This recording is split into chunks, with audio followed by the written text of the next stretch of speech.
J'ai eu la chance d'avoir mon diplôme pendant le Covid, donc moi bien sûr quand je faisais mes études j'étais très naïve, je me disais oh là là ça va être trop bien, quand j'ai mon diplôme je vais pouvoir rejoindre le monde du travail, les bras ouverts, vraiment j'aurai aucune difficulté à trouver parce que c'est bien la raison pour laquelle on fait un master, sauf que le Covid a décidé autrement.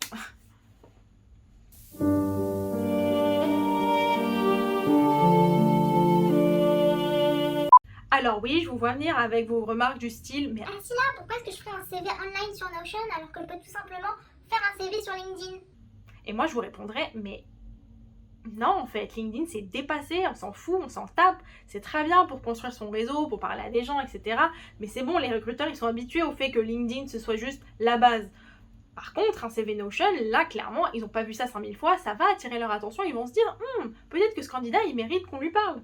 En plus, pour les gens qui ont des métiers plus créatifs et qui ont besoin d'un portfolio, ça peut être super simple d'ajouter des éléments dans ton Notion et de vraiment le faire de manière à ce que ça représente vraiment la personne que tu es, la personne créative que tu es, parce que tu peux vraiment le customiser. Alors que LinkedIn, je trouve que c'est plutôt statique dans le sens où c'est très corporate, donc pour quelqu'un qui est dans le marketing ou dans la compta ou je ne sais quoi, c'est pratique, mais pour quelqu'un qui veut montrer vraiment qui il est pour de vrai, je trouve que c'est un peu plat. Et ce qui est cool avec Notion, c'est qu'on peut vraiment customiser le CV en tant que tel. Ça veut dire qu'on le crée une fois, on crée vraiment la base avec toutes les expériences bien décrites, etc. Mais ensuite, c'est facile de venir juste dupliquer la page et adapter le CV à la candidature. Parce que je sais que par le passé, quand j'ai eu un stage ou un emploi où j'ai vraiment réussi à avoir quelque chose, c'est quand je customisais vraiment la candidature, donc le CV au poste. Mais quand je le faisais vraiment, pas quand je changeais juste le nom de l'entreprise dans la lettre de motivation. Parce que je sais qu'on fait tout ça en vrai, on a le même CV et la même lettre de motivation et on a juste à changer le nom de l'entreprise dans la lettre de motivation pour que ça fasse genre j'ai vraiment pensé à cette candidature. Alors pour ceux qui ne savent pas ce que c'est Notion, pour le décrire assez simplement, je dirais que c'est un système de productivité qui permet vraiment de tout organiser en une seule plateforme.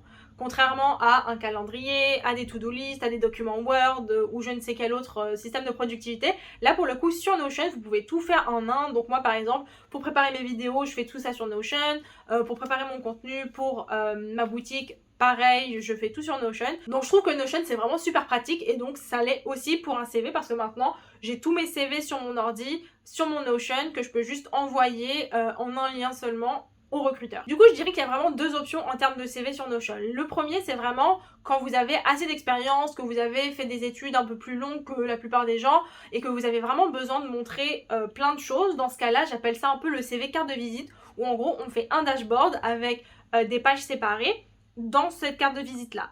Ensuite, il y a la deuxième option qui est le CV un peu plus minimaliste quand on a moins de choses à montrer ou en tout cas qu'on n'a pas envie de montrer grand chose, qu'on a vraiment envie d'avoir un truc rapide. Et dans ce cas-là, c'est vraiment tout créé sur une seule et même page et le recruteur a juste à scroller et pas besoin de cliquer à droite à gauche pour trouver vos expériences. Moi j'ai fait les deux versions pour moi-même simplement parce que je sais que pour tel ou tel poste il y a moyen que la personne ait moins de temps à visualiser mon profil et donc j'ai pas envie qu'il passe non plus 50 ans sur mon CV. Parce que le but d'un CV en soi c'est vraiment qu'en un clin d'œil on sache à qui on a affaire, on sait c'est qui et on sait ce qu'il a fait dans sa vie.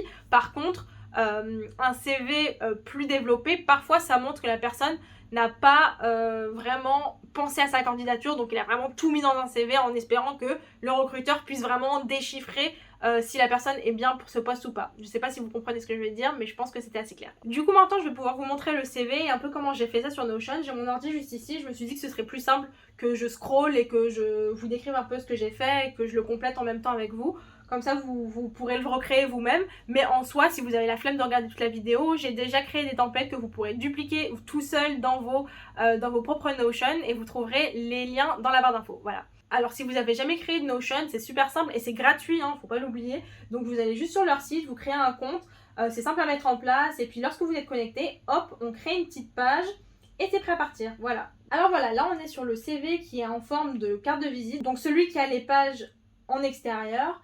Là, ce que je trouve cool, c'est d'avoir une petite phrase au-dessus qui vient un peu décrire son projet professionnel. Donc là, vous pouvez vraiment venir éditer très simplement le titre. Voilà, donc je suis une jeune professionnelle qui cherche un emploi dans la gestion de projet. Je sais pas, par exemple. Donc là, ce qui est cool, c'est de venir faire comprendre aux recruteurs ce qu'on cherche et aussi ce qu'on cherche dans une entreprise en tant que telle, donc les valeurs de l'entreprise, qui correspondent un peu à nos valeurs en tant que personne, genre vraiment le blabla habituel des recrutements. Pas non plus réinventer le système, on comprend un peu ce qu'il faut faire sur cette phrase-là, mais gardez le truc ultra simple parce que ça sert à rien d'écrire un paragraphe toute sa life, parce qu'après on n'aura rien à raconter en entretien. Donc là, c'est juste pour attirer un peu la curiosité de l'employeur. Du coup, moi, sur cette carte de visite, j'ai mis un peu les informations clés, donc le dernier poste que j'ai eu, là où je suis basée et là où je recherche mon emploi. Ensuite, les compétences clés, donc là, c'est vraiment la partie qu'il faut vraiment adapter en fonction de l'emploi auquel vous postulez, c'est super important, je trouve. Après, la partie un peu plus fun que je trouve qui est vraiment ma préférée et qui marche assez bien, je trouve, c'est la partie tout à droite ici, donc mes précédents managers diraient que je suis, et pareil pour les amis et la famille. Dans cette partie, vous pouvez vraiment mettre ce que vous voulez, c'est vraiment pas un truc où il faut que ce soit bateau, vous pouvez mettre créative, ambitieuse, en fonction de qui vous êtes, mais aussi en fonction du poste auquel vous postulez, clairement, vous n'allez pas mettre que vous êtes créatif, on s'en fout quoi, si c'est pour un poste où tout ce que vous avez à faire, c'est remplir des tableaux Excel, voilà. Donc à vous de voir, moi je vais mettre ça juste comme ça pour la vidéo, mais en soi ça pourrait être n'importe quoi. Ensuite, pour la partie en dessous, pour les amis et ma famille diraient que je suis, je trouve que c'est sympa de mettre un truc qui correspond un peu à votre personnalité. Donc si vous êtes super sociable ou si vous êtes très sportif, ce genre de choses là, pour savoir un peu qui vous êtes en tant que personne, ça montre que voilà, vous prenez pas non plus trop au sérieux, que vous savez être une personne à part entière aussi en dehors du travail, ça peut être sympa. Et puis encore une fois, le recruteur, c'est pas tous les jours qu'il voit des CV comme ça, donc ça peut être sympa pour lui de se dire ah ouais ok, la personne a vraiment pensé à sa candidature et ça peut être sympa. Voilà. Du coup, j'ai aussi mis les langues que je parle, donc là vraiment à vous de mettre. Je suis partie sur Emojipedia pour mettre les drapeaux de la langue que je voulais montrer. Et ensuite, on a les 3 pages, donc expérience professionnelle, éducation et hobby. Voilà. En dessous, il y a la partie contact qui permet au recruteur de pouvoir venir simplement copier-coller l'email s'il veut vous envoyer un email. Ou là, vous pouvez aussi mettre votre profil LinkedIn en lien en faisant clic droit et en cliquant ici sur link. Moi, mon Notion il est anglais, mais en tant que tel, si vous le mettez en français, ce sera simplement écrit lien. Et là, vous venez juste copier-coller un lien juste ici et hop, ça sera mis en lumière. Voilà. Maintenant, en ce qui concerne la partie expérience professionnelle, donc là, je clique sur cette page-là qui me mène directement à cette page. Donc là, sur Notion, ce qu'on peut faire, c'est venir modifier l'emoji qui est au-dessus. Donc là, j'ai mis le petit cartable pour le travail, mais en soi, vous pouvez vraiment utiliser ce que vous voulez. Donc si vous voulez mettre un avocat, vous pouvez. Sinon, vous pouvez juste revenir en arrière en faisant CTRL Z. Vraiment, c'est pas très important. Et là, du coup, pareil, je mets une petite phrase pour expliquer un peu mon parcours professionnel. Donc là, ça dépend vraiment de ce que vous avez fait auparavant. Moi, je sais que j'ai eu des expériences qui étaient quand même assez variées. Et des fois, les recruteurs peuvent se dire mais cette personne, elle n'a pas vraiment un parcours linéaire, on comprend pas trop les choix qu'elle a fait. Et dans ce cas-là, c'est bien d'avoir une petite phrase au-dessus qui explique qu'en fait, c'était pas si éparpillé que ça. Il y avait vraiment une stratégie derrière les jobs que j'ai cherchés. En vrai, il n'y avait pas de stratégie, mais bon. Moi, je le dis parce que le recruteur, après, il va être en mode « Ah, ok, je comprends mieux pourquoi elle a fait telle ou telle chose. » Voilà. Du coup, ce que j'ai mis là, c'est un tableau. Là, j'ai laissé la première expérience pour vous montrer un peu comment ça se présente. Donc, première colonne, on a l'intitulé du poste. Ensuite, l'entreprise, le lieu où vous avez fait ce poste-là. Ensuite, il y a cette colonne, ce que j'ai fait et appris, où j'ai vraiment expliqué les tâches que j'ai fait. Et ça, pareil, je modifie en fonction du poste auquel je postule. Ça veut dire que si je sais que je vais faire un truc de gestion de projet, bah, je vais écrire un truc qui développe vraiment la partie gestion, management. Mais après, si c'est quelque chose plutôt plus spécifique, plus particulier, dans ce cas-là, je vais vraiment venir mettre en lumière les expériences et les projets sur lesquels j'ai travaillé qui sont plus en rapport avec ce poste-là. Voilà. Ensuite, il y a la colonne pour les dates, pour la durée. Ensuite, là, la dernière colonne qui s'appelle compétences, elle est vraiment cool parce que c'est en forme de tag et c'est pas simplement textuel. Donc, ce qui est cool sur Notion, c'est qu'il y a plein de types différents de saisie texte. Ça veut dire que ici, par exemple, dans ce que j'ai fait après, on peut juste écrire son texte, voilà, tout va bien. Par contre, si on veut mettre des dates ou des tags, on peut venir simplement cliquer sur le titre de la colonne. Et ici, dans le type de la propriété, on peut venir sélectionner plein de trucs. Donc là, moi, il est en multi-select qui permet de créer plusieurs tags en fonction de ce qu'on a envie de mettre. Donc on peut venir ensuite les enlever. Donc là, j'ai envie d'enlever gestion de produits, je l'enlève, réseaux sociaux. Par contre, si j'ai envie d'en rajouter, genre, je sais pas, ça m'a permis de travailler sur le service client, par exemple.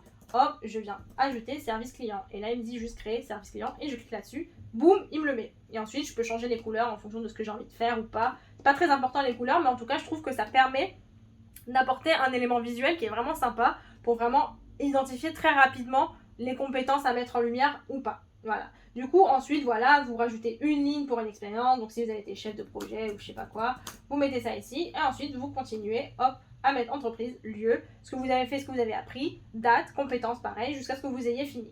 Voilà. Ensuite, sur la partie du bas, je mets tout le temps un « Vous voulez en savoir plus » qui permet de mener à toutes les différentes pages. Donc là, on revient à la carte de visite. Ici, on part à l'éducation et ensuite, la page hobby. Donc nous, du coup, on passe à la phase éducation. Alors maintenant, sur la page éducation, pareil, au-dessus, ce que j'ai mis, c'est une ou deux phrases pour expliquer son parcours. Donc là, c'est vraiment à vous de faire ça en fonction de ce que vous avez fait. Si vous avez fait une licence qui est différente de votre master, ou bien si vous avez juste fait une licence toute seule, expliquer un peu ce que vous avez fait. Mais si c'est assez clair comme ça, franchement, il n'y a pas besoin d'encombrer la page pour rien. Moi, je vais l'enlever parce que ça me sert à rien. Et surtout que ça, c'est pas vraiment mon CV. Clairement, je suis pas en train de vous afficher toutes mes études.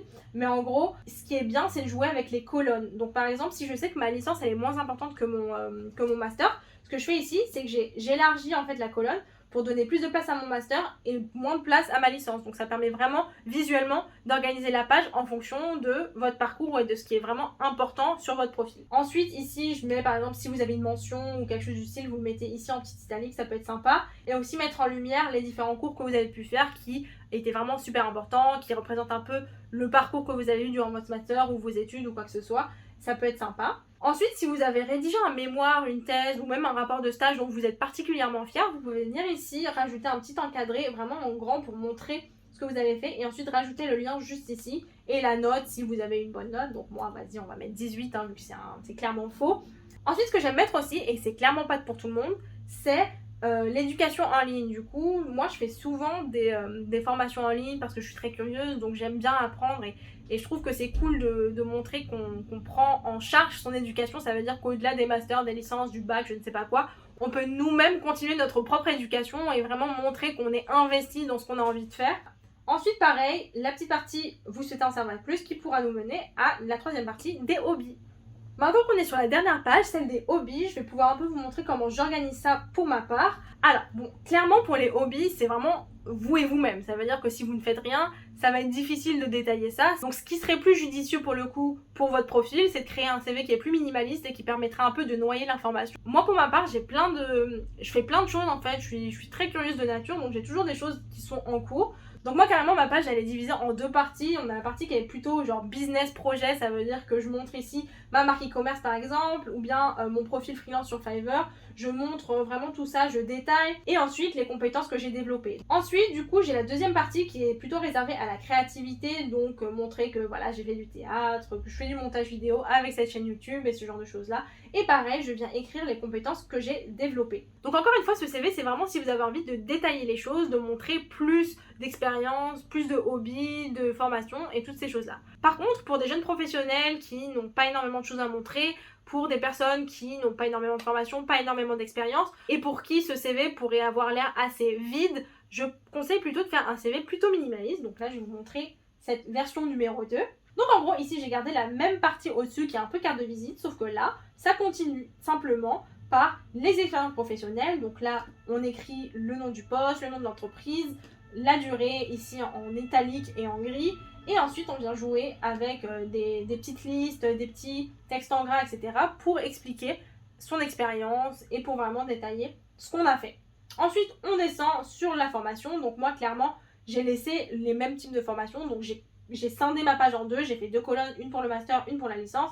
Mais si vous n'avez pas de master ou quoi que ce soit, que c'est qu'une licence ou que vous avez qu'un bac, etc., faut vraiment pas hésiter à juste venir mettre ça en encadré. Et ensuite les hobbies, donc là on peut, voilà, si vous n'avez vraiment que deux trucs, que un truc, on met juste deux choses en une seule colonne. Ça permet vraiment de montrer l'essentiel de votre profil sans trop encombrer la page et sans trop submerger d'informations le recruteur. Ah oui, et avant que j'oublie, du coup, pour le partager quand vous aurez fini de créer votre CV, vous allez directement sur votre CV et au-dessus, là, il y a directement dans le menu à droite, on clique sur la petite icône Share to Web. Et là, du coup, on veille bien à ce que la personne qui reçoive le lien ne puisse pas éditer, commenter ou même dupliquer le template. On veut vraiment que la personne soit en capacité de juste lire le CV sans avoir à le modifier.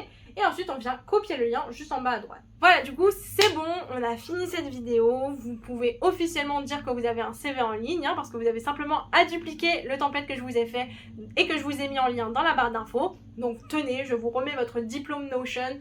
vous serez sûrement recruté dans la semaine qui vient à partir du moment où vous l'aurez envoyé. Donc s'il vous plaît, dites-moi dans les commentaires ou sur Instagram si vous avez reçu un job grâce à ce CV Notion. Pour ma part, toujours pas, mais j'avoue, j'y mets pas vraiment du mien, quoi. Genre vraiment, j'ai grave la flemme.